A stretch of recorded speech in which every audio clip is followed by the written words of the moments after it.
In the dead of winter, beneath a sky heavy with the weight of endless war, a man sat alone in his tent.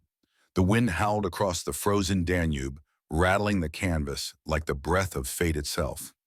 Outside, soldiers murmured by fires, their bodies tired, their minds fraying at the edges.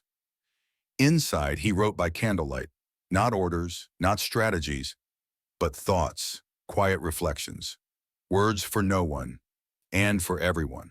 Marcus Aurelius, emperor of Rome, commander of legions, ruler of an empire that stretched beyond the known world, was, in this moment, simply a man trying not to be broken. The year was 170 AD. The Marcomannic Wars raged along the northern frontiers.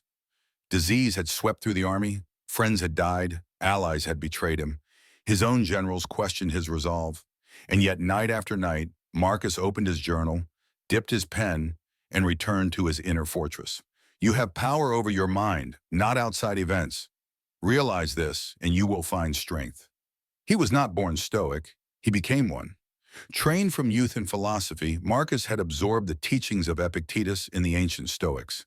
But now, in the mud and blood of war, theory met reality. What good were wise words when the world fell apart around you? What good was philosophy when your heart ached, your body failed, and every decision meant life or death for thousands? This was the test.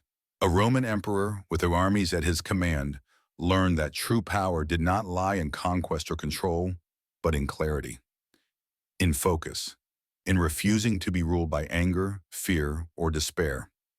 Imagine the weight of his days, waking before dawn, overseeing councils, dealing with politics soaked in ego and treachery. Then the battlefield, screams, fire, chaos, and yet, amid all this, Marcus carved moments of stillness. He reminded himself that no man can step into the same river twice, that life is flux, that pain is part of nature, and that what matters most is not what happens to us, but how we respond. He wrote not to be remembered, but to remember.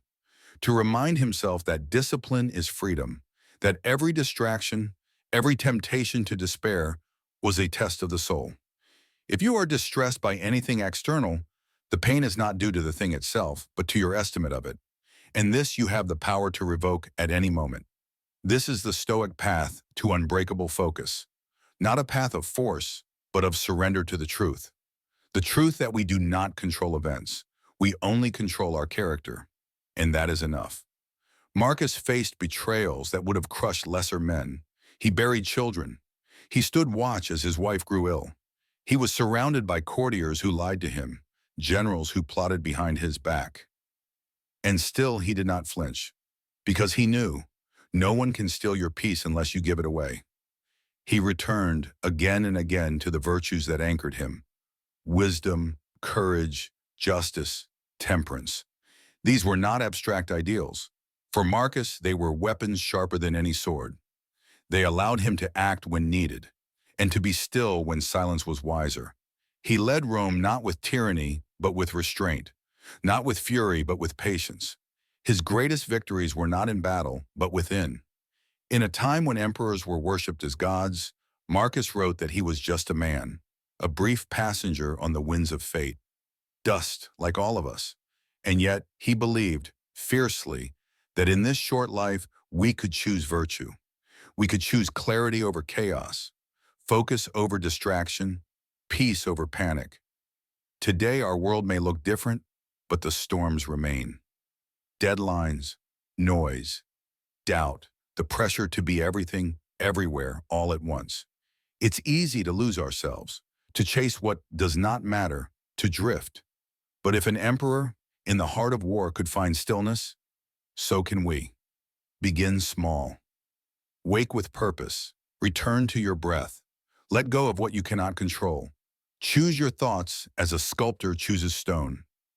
Focus not as a tactic, but as a way of being. Let your attention become sacred again, because the world will pull at you with its chaos, its noise, its endless demands. But the Stoic knows the mind is a citadel, and you are its guardian. Thank you for watching Stillness and Steel. If this story brought you peace, insight, or strength, like and subscribe for more journeys into ancient wisdom, reborn for modern life.